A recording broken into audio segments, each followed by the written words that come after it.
Bismillahirrahmanirrahim. Assalamualaikum warahmatullahi wabarakatuh. Alhamdulillah rabbil alamin. Allahumma shalli ala sayyidina Muhammad wa ala ali sayyidina Muhammad.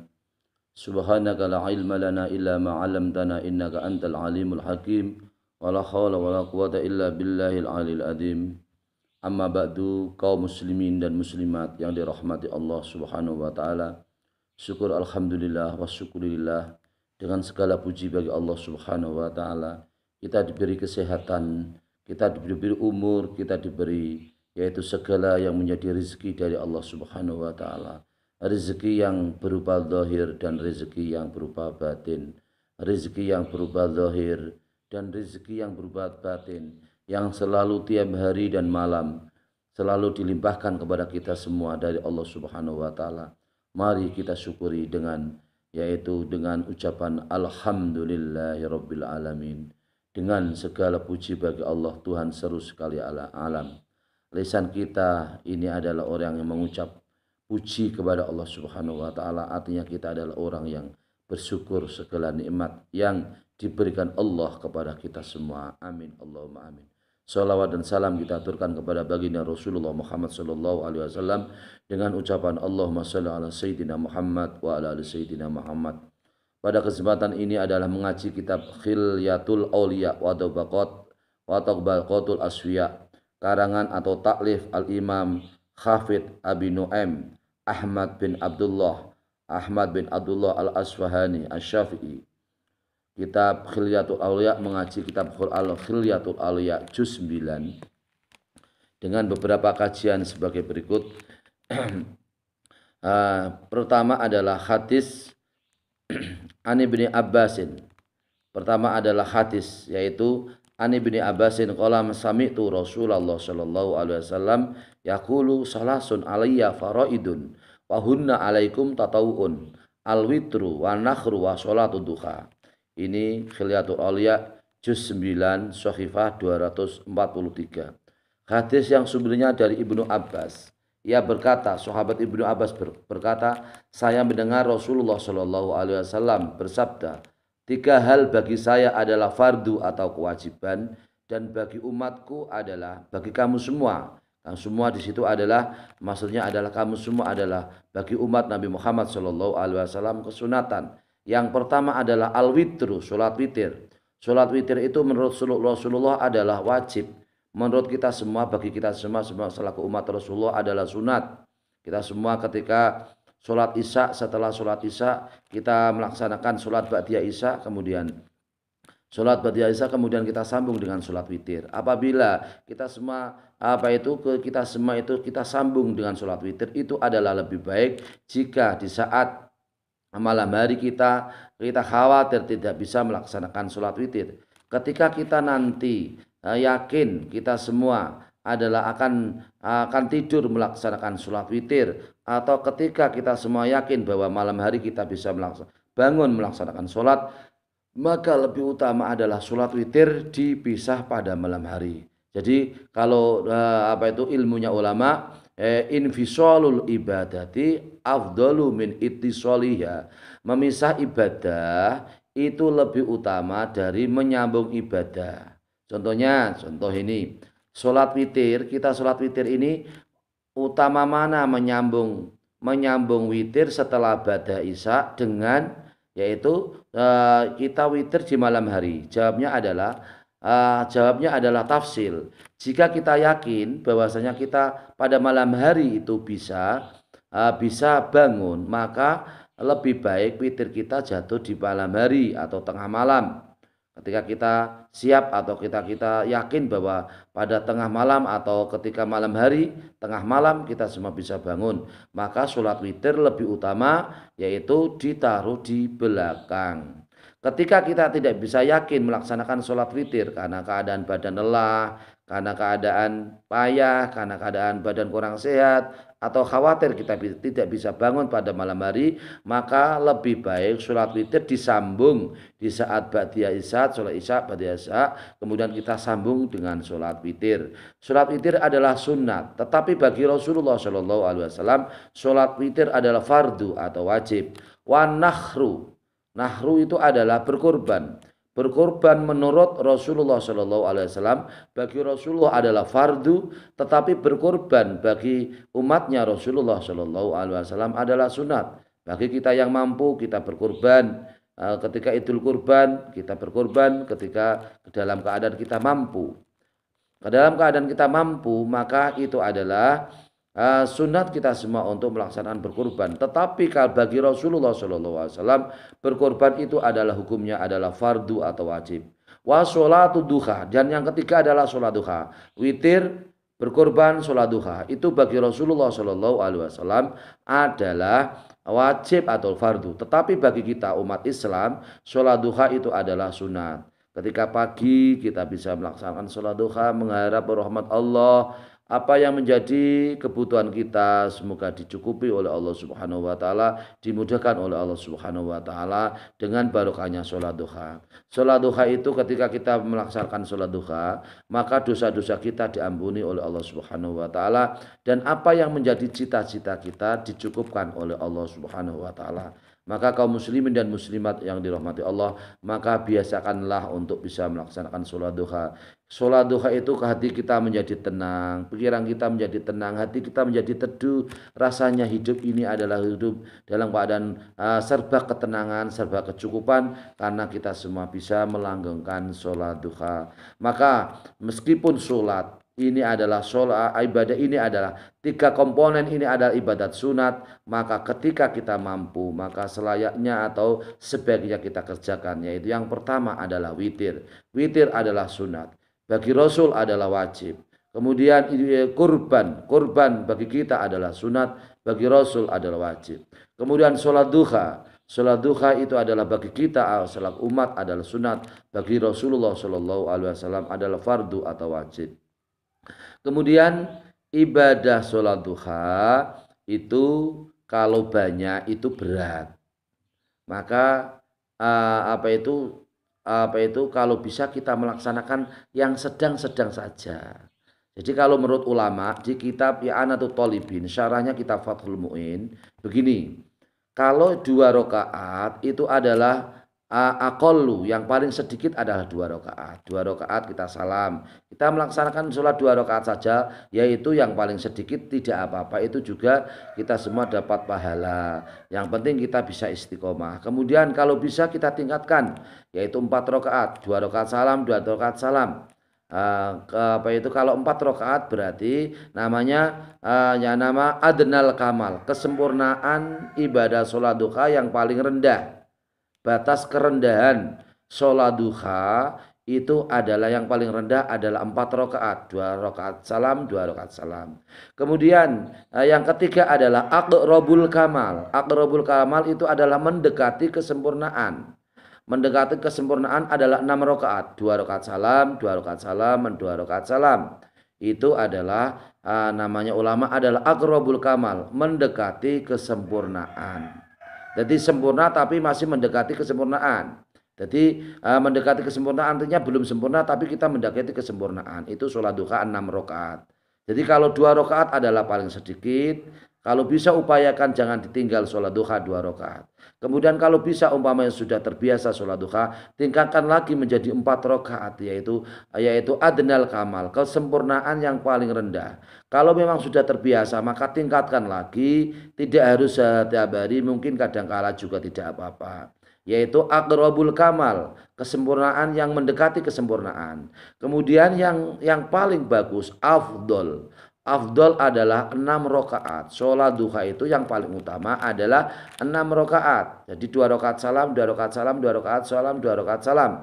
Keempat, ya berarti 8 rakaat. Jadi 8 rakaat itu adalah yang paling utama, yang paling afdol. Jadi yang paling afdol itu, kenapa 8 rakaat itu yang paling afdol? Sedangkan yang paling banyak sholat duha adalah 12 rakaat. Kenapa? 8 itu lebih utama karena sholat duha yang 8 rakaat itu selalu diistiqomahkan, dikerjakan, ditegakkan oleh Rasulullah Shallallahu Alaihi Wasallam.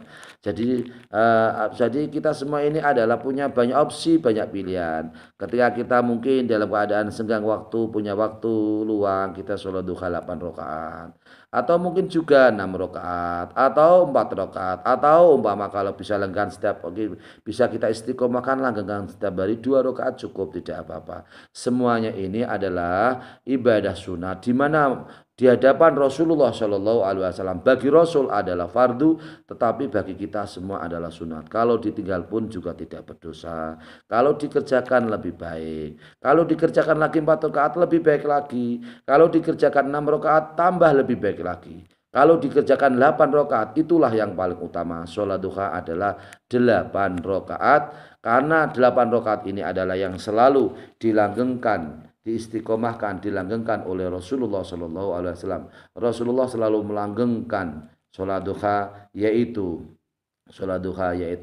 apa itu 8 rakaat. Bismillahirrahmanirrahim. Ani Ibnu Abbasin qala Rasulullah Shallallahu Alaihi Wasallam mal'unun man sabba abahu mal'unun man sabba ummahu.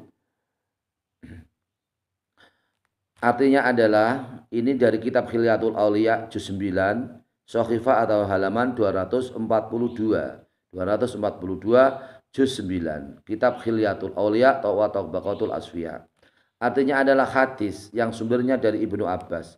Ibnu Abbas berkata Rasulullah Shallallahu Alaihi Wasallam telah bersabda, dilaknat oleh Allah Subhanahu Wa Taala orang yang mencaci maki bapaknya. Orang yang dilaknat oleh Allah Subhanahu Wa Taala adalah orang yang mencaci ibunya. Bapak ibu ini adalah tidak boleh dicaci maki, tidak boleh dimarahi, haram hukumnya. Meskipun tidak cocok, maka jalan yang terbaik adalah diam. Diam itu adalah jalan yang terbaik. Meskipun tidak cocok, meskipun berseberangan, meskipun orang tua kita adalah tidak beda dengan pendapat kita atau perilaku kita atau sikap kita, maka yang paling utama kita mampu untuk mengendalikan diri. Jangan mencaci maki orang tua, jangan memarahi orang tua, jangan menyakiti orang tua. Jangan menyakiti orang tua. Wala taqul lahum uffin. Jangan kamu berkata hus. Ini adalah salah satu contoh yang ada dalam Al-Qur'an. Hus itu adalah ucapan yang tidak senonoh, ucapan yang tidak sopan, ucapan yang tidak baik kepada orang tua kita. Wala taqul lahum uffin wala tanharhuma, dan janganlah kamu membentak kepada keduanya orang tua. Meskipun kita semua tidak cocok, maka muliakanlah kita lewat lisan kita, lewat perilaku kita, muliakanlah orang tua kita. Wala tanharhuma wa qul lahuma qaulan karima. Wa qul lahuma qaulan karima, dan ucapkanlah kepada keduanya yaitu kedua orang tua kita dengan ucapan yang mulia. Jadi Al-Qur'an ini mengajarkan kita semua ini menghargai orang tua. Menghargai orang tua itu artinya kita semua adalah punya rasa belas kasih, cinta kasih, dan menghormati serta yaitu mengingat dengan jasa-jasa orang tua. Orang tua kita ini adalah orang yang berjasa dalam kehidupan kita. Orang yang paling memikirkan kita. Orang yang pertama yang selalu memberikan yang terbaik untuk kita semua. Kita semua ini adalah orang yang berhasil, tidak luput dari jerih payah orang tua. Kita semua adalah orang yang sukses. Ingat, tidak lupa dari jerih payah orang tua. Kita semua adalah orang yang tercapai cita-cita kita. Ingat, itu semua adalah bagian dari jerih payah orang tua. Bisa juga berupa usaha zahir batin atau bisa juga dengan barokahnya doa orang tua.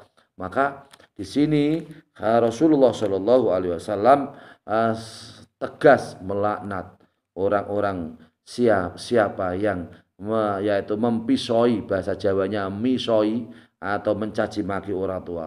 Orang yang mencaci maki orang tua adalah orang yang dilaknat oleh Allah Subhanahu Wa Taala. Orang yang mencaci maki orang tua adalah orang yang dilaknat oleh Allah Subhanahu Wa Taala, baik kepada bapak maupun kepada ibu. Maka muliakanlah orang tua kita di saat kita bisa muliakanlah. Dan ucapan yang baik, ucapan yang bisa membahagiakan orang tua. Jangan ketika kita sakit, kita malah menakut-nakuti orang tua. Contoh, orang tua kita sakit. Bu, kalau seperti ini biasanya ini memang lama sembuhnya, Bu. Lah ini Berarti ucapan yang sederhana tapi justru menyakitkan orang tua. Orang tua sudah sakit, orang tua sudah payah, kemudian ketika orang tua pikirannya itu payah, kemudian ditambahi lagi apa itu ucapan anak yang sangat menyakitkan orang tua. Ucapan yang sederhana tapi itu sangat mendalam di hadapan orang tua. Akhirnya orang tua ini mentalnya down, jatuh mentalnya. Akhirnya sakit-sakitnya ini tidak sembuh-sembuh karena memang selalu perilaku anak, ucapan anak selalu menyakiti orang tua. Ini jangan sampai terjadi. Jadi kalau ucapan yang sederhana kadang menyakiti orang tua juga memang bisa terjadi, atau perilaku yang sederhana tapi menyakiti orang tua. Contoh, orang tua kita ini sudah tidak bisa berobat karena tidak produktif bekerja. Orang tua datang ke rumah kita, Assalamualaikum, Waalaikumsalam warahmatullahi wabarakatuh. Ada apa Bu? Kesini lagi Bu. Ini pekerjaan sepi Bu, dalam keadaan sepi saya nggak punya uang. Saya nggak punya biaya, anak-anak saya pun beberapa hari ini adalah selalu saya tekan biaya untuk jajan. Ucapan yang sederhana tapi sangat menyakiti hati yang paling dalam orang tua. Atau yang berupa perilaku, contoh perilaku adalah ketika kita umpama menyuguhkan orang tua makanan dengan dengan sikap yang tidak ramah, dengan sikap yang cemberut, dengan sikap yang seakan-akan ketika orang tua itu datang kepada anak, maka anak itu menjadi susah karena anak merasa disusahkan dengan kedatangan orang tua. Dengan sikap yang tidak ramah, sikap yang cemberut, sikap yang marah-marah, sikap yang nadanya, suaranya itu lebih keras, lebih lantang.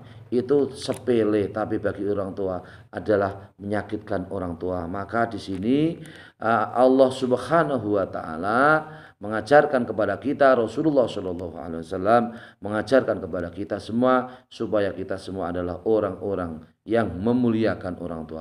Muliakanlah orang tua di dunia, muliakanlah orang tua di akhirat, muliakanlah orang tua di dunia dengan cara hati kita adalah hati yang baik, perilaku kita adalah perilaku yang baik, ucapan kita adalah ucapan yang sopan, ucapan yang lemah lembut, ucapan yang penuh kasih sayang kepada orang tua. Kalau orang tua kasih sayang kepada kita semua, kenapa di saat orang tua itu dalam keadaan tidak punya, kenapa kita tidak bisa kasih sayang kepada orang tua kita? Itu adalah sesuatu yang menyakitkan bagi orang tua. Maka sebesar apapun keberhasilan kita, itu adalah bagian dari keberhasilan jerih payah orang tua. Maka sampai tidak hanya di dunia, sampai di akhirat pun, belas kasih kita selaku anak harus sampai tidak hanya di dunia kita di dunia harus membelas kasih kepada orang tua. Di akhirat pun kita juga harus membelas kasih kepada orang tua.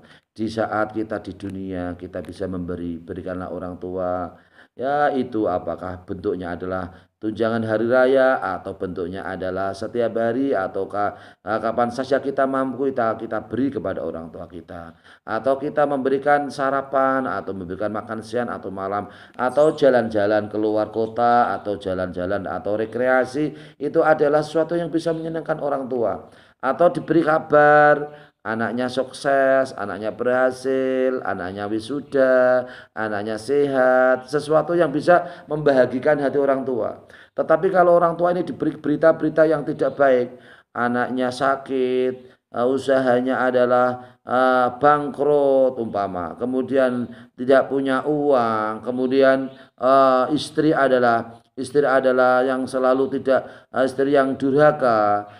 Berita-berita yang menyenangkan, yang tidak menyenangkan di hati orang tua, ini akan bisa membekas sekali di pikiran dan hati orang tua. Ketika umpama anaknya di rumah sakit, orang tua pun sangat sedih. Ketika cucunya itu sakit, maka orang tua pun juga sedih. Ketika menantunya itu tidak mendengar bahwa menantunya adalah tidak bisa memberi kasih sayang kepada anaknya, itu juga orang tua pun juga sedih. Ketika terjadi percekcokan, percekcokan anaknya dengan istrinya atau dengan suaminya, orang tua pun juga sedih. Maka hati orang tua ini adalah hati yang sangat peka, sangat dalam. Di saat mendengar sesuatu yang menyedihkan, maka orang tua pun juga sangat sedih dalam hatinya. Di saat mendengar orang tua suatu keberhasilan, kenikmatan, kesuksesan, prestasi, orang tua pun juga sangat bahagia.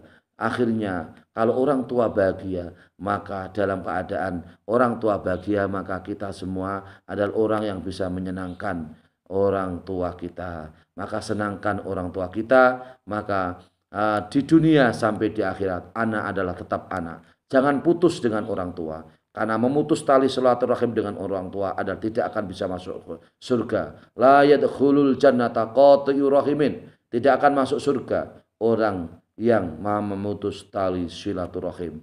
Maka sambungkanlah kita semua, kita selalu menyambung kasih sayang kepada orang tua kita. Kalau kita membalas kasih orang tua kita, maka anak-anak pun kita nanti akan membalasi kepada kita semua. Jadi biru abaakum tabirukum abnaukum. Baguskanlah perilakumu kepada bapak ibumu, maka anak-anakmu nanti akan berbuat baik kepada kamu dengan perbuatan yang baik. Hukum kausalitas, hukum sebab akibat. Kalau kita semua adalah berbaik kepada orang tua, maka anak kita pun akan dibalas. Anak-anak kita akan berbuat baik kepada kita. Sebaliknya kalau kita selalu menyakiti orang tua, selalu membuat sedih orang tua, selalu kita bisa membuat orang tua adalah stres.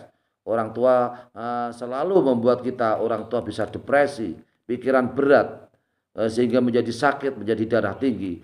Apabila kita semua selaku anak selalu menyakiti orang tua, maka kita pun nanti dibalas anak-anak kita yang selalu menyakiti orang tuanya. Karena di saat menjadi anak, orang tuanya adalah selalu menyakiti orang tuanya. Maka para pendengar yang pemirsa yang dirahmati Allah Subhanahu wa taala, di sini Al-Qur'an mengajarkan sopan santun yang benar. Wala taqul lahum uffin. Jangan, berarti di situ memakai lanafi. Lanahi itu artinya larangan. Larangan di situ tahrim. Tahrim itu di situ adalah larangan yang menunjukkan keharaman. Bukan larangan yang menunjukkan bukan larangan yang menunjukkan bukan keharaman, tidak. Tapi di situ wala taqul lahum uffin. Janganlah kamu berkata hus kepada keduanya, yaitu kedua orang tua. Wala tanharhuma, dan jangan kamu membentaknya kedua orang tuamu. Wa qul lahuma wala tanharhuma wa qul lahuma qaulan karima, dan ucapkanlah kepada keduanya dengan ucapan yang mulia. Amin Allahumma amin. Apabila kita semua memuliakan orang tua kita, apabila kita semua menghormati orang tua kita, apabila kita semua adalah orang yang menyenangkan, membahagiakan orang tua kita, maka itu adalah bagian kunci kebahagiaan kita. Kita akan dibahagiakan oleh anak-anak kita. Kita akan dimuliakan oleh anak-anak kita. Kita akan dihormati oleh anak-anak kita. Karena itu adalah kita semua adalah bagian yang kita kerjakan akan menjadi yaitu suatu tanaman, akan menjadi suatu jasa yang baik untuk anak-anak kita. Maka berilah jasa yang terbaik, berilah kenangan yang terbaik untuk anak-anak kita, berilah pendidikan yang terbaik untuk anak-anak kita, berilah contoh perilaku ucapan yang baik untuk anak-anak kita, berilah sesuatu yang bisa membahagiakan kepada anak-anak kita. Maka di saat nanti kita ketika sudah tua, maka anak-anak kita akan bisa menghargai, menyayangi, menghormati, menyayangi, dan membalas budi yang baik kepada kita semua. Amin Allahumma amin. Maka marilah kita muliakan orang-orang tua kita, muliakan di dunia dan memberi kebahagiaan di dunia, dan muliakan di akhirat dan memberi barokah doa ketika orang tua kita berada di akhirat. Amin Allahumma amin. Demikian semoga bermanfaat untuk kita semua. Wallahul muwaffiq ila aqwamit thoriq. Wassalamualaikum warahmatullahi wabarakatuh.